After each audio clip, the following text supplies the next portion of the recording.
This is Photoshop continued, but this time I'm going to talk about places to find materials and finishes. The internet is wonderful. You find a ton of stuff without ever leaving your desk. This isn't necessarily the best way of acquiring things.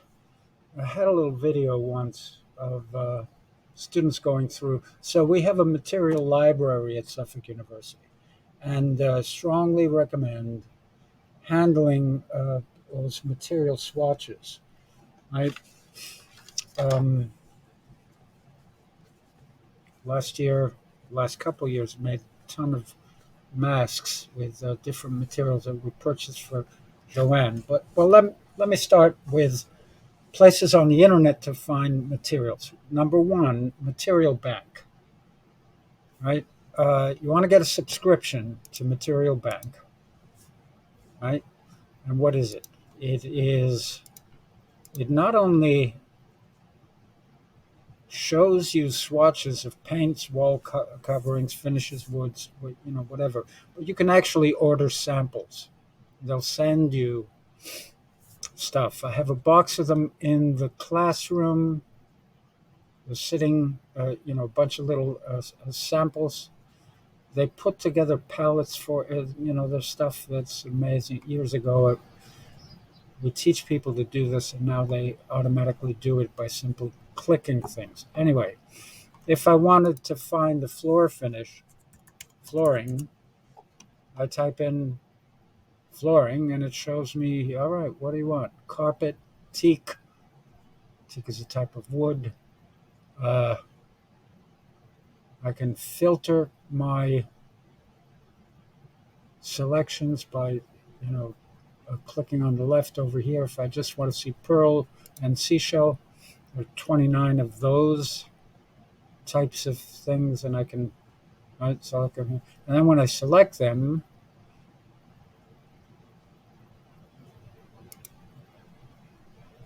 it shows me the image, giving you an idea of how expensive it is. You know what $3 means. What I mean, imagine that's more expensive than $1. And then I can select and save that image. Right? It assigns a name to it, herringbone. Or you could save your own. Save as PDF. What happens when you do that? I don't know. I never tried that.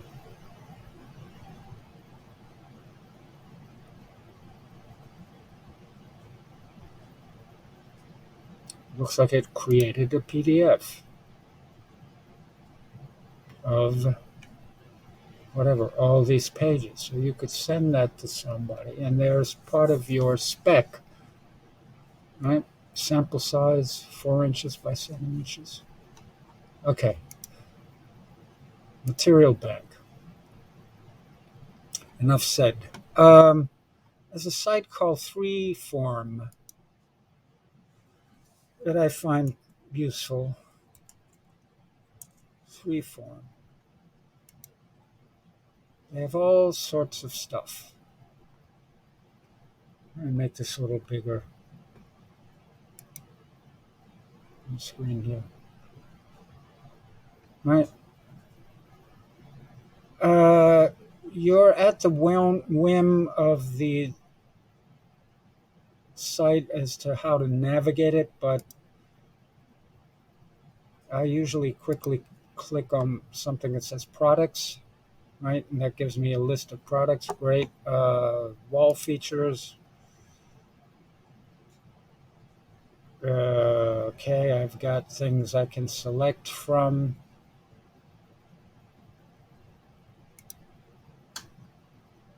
Lightbox.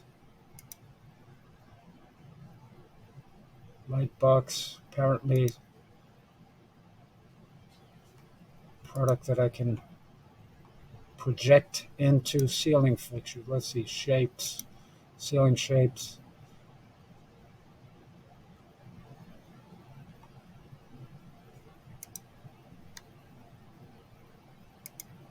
drawers. So these guys specialize in sort of transparent, translucent,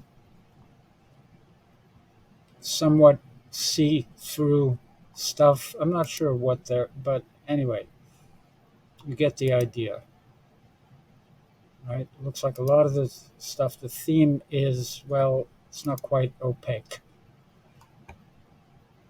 Three form. Partitions, sure, same idea.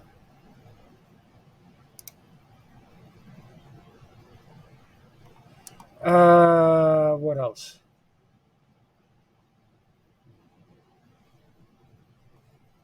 There was a third. I'm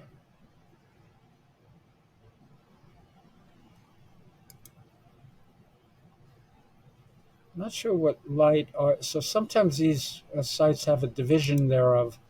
Light art.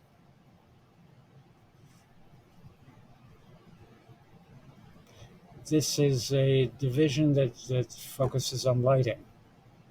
Right? By type, box light, top light. So there's lighting that you can. This is the ubiquitous hexagon. Uh, Acoustic wing. Some images show you. So there's sort of like a ceiling element light all at once. That's quite large, isn't it? Build your own. Let's build our own. Let's not. Different collections. You can look inside these magazines. So the Interior Design Magazine,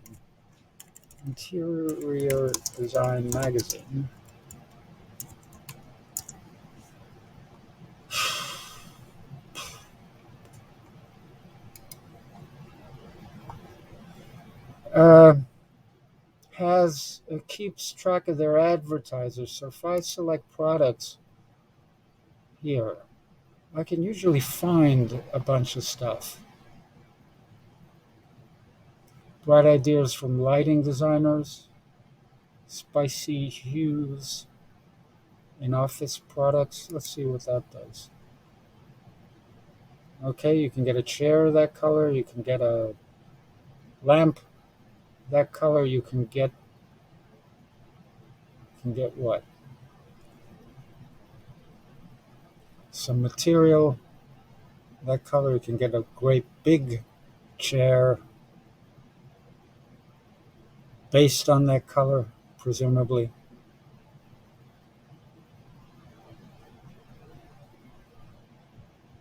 What else can we do? So finally, whatever you get to, you want to get to something that has an image. Call for submissions. Kimball sponsored content. Whenever you see sponsored content, it's going to be some advertising. These are all lighting things. Philippe Stark, right? Famous designer that, what did he do? Worked in the 80s to create those boutique um,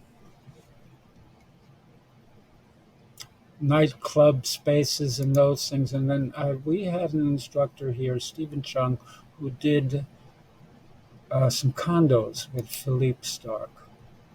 Let's look him up. Stark.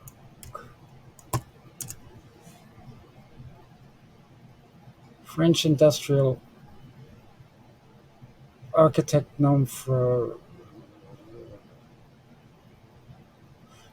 He did those crazy see-through chairs.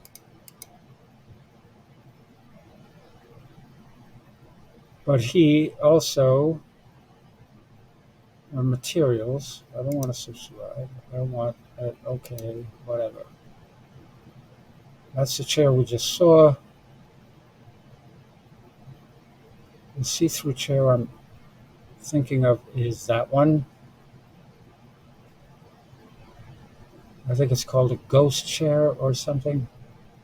Or maybe it's not he who designed it, but somehow it always turns up with things associated with him. Anyway, whatever it is that you decide upon, select it, find an image of it. You can save that image, blah, blah, blah, blah, blah, and then go to Photoshop, open that image, right?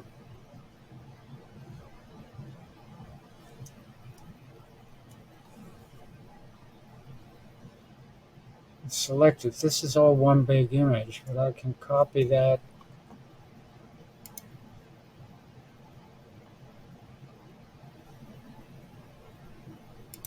I don't need that anymore. Don't need that anymore. Don't need that anymore. Don't need that anymore. What happens if I paste directly into this? Okay, it creates its own layer of these things. Probably want to reverse it, but I can change the blending to sort of, blend into. So if you wanted to start looking at materials palettes, you could look at stuff like this. And that's the way to begin to assemble materials, furniture, fixtures, finishes, stuff like that.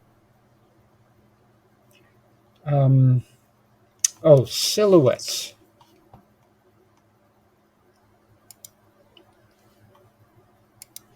I'm simply going to type into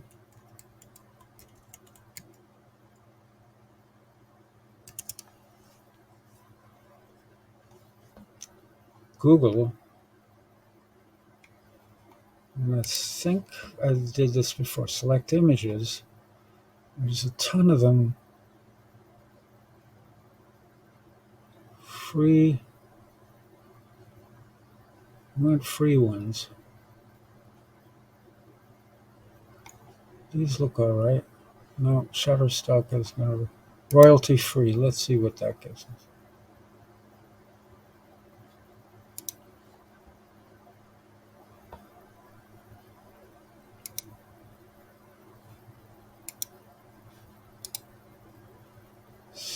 Save image as. No, I don't want that image. Download. Free trial 10 images. Get 10 free images. That's pretty high resolution, 2700 pixels. Let's find something that doesn't give us all this propaganda. Silhouettes. No, not Shutterstock. iStock Photo. No. Free pick.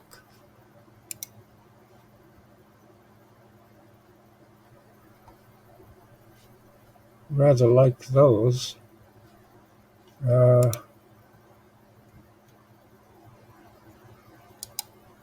Save image as, I think, business people. Yeah, why not? Go back to Photoshop.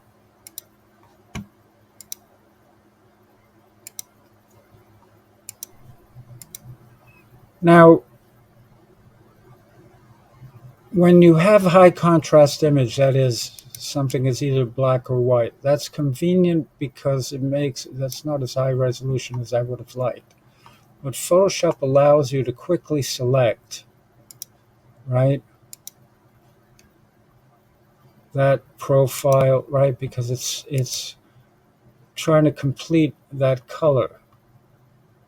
So if want this guy talking on the phone and I copy that, I can go into my Photoshop file, right? It's not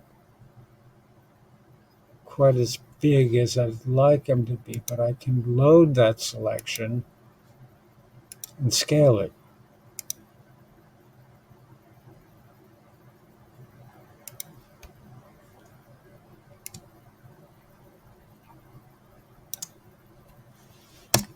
Not enough, not a real lot of information there, right? I may want him a bit smaller than that.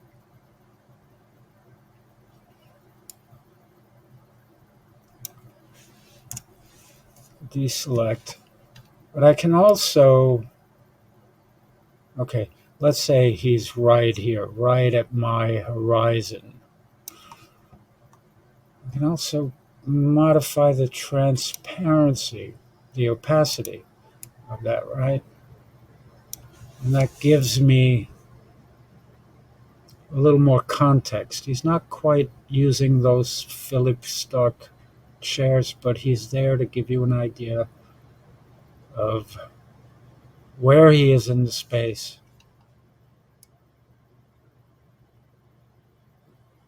Remember, the layers display in order. So if I want him in front of the view, I just move him up, right? And he's on the phone telling somebody, my God, you should see the view out this window. So there's a 15-minute lesson in materials and entourage in Photoshop.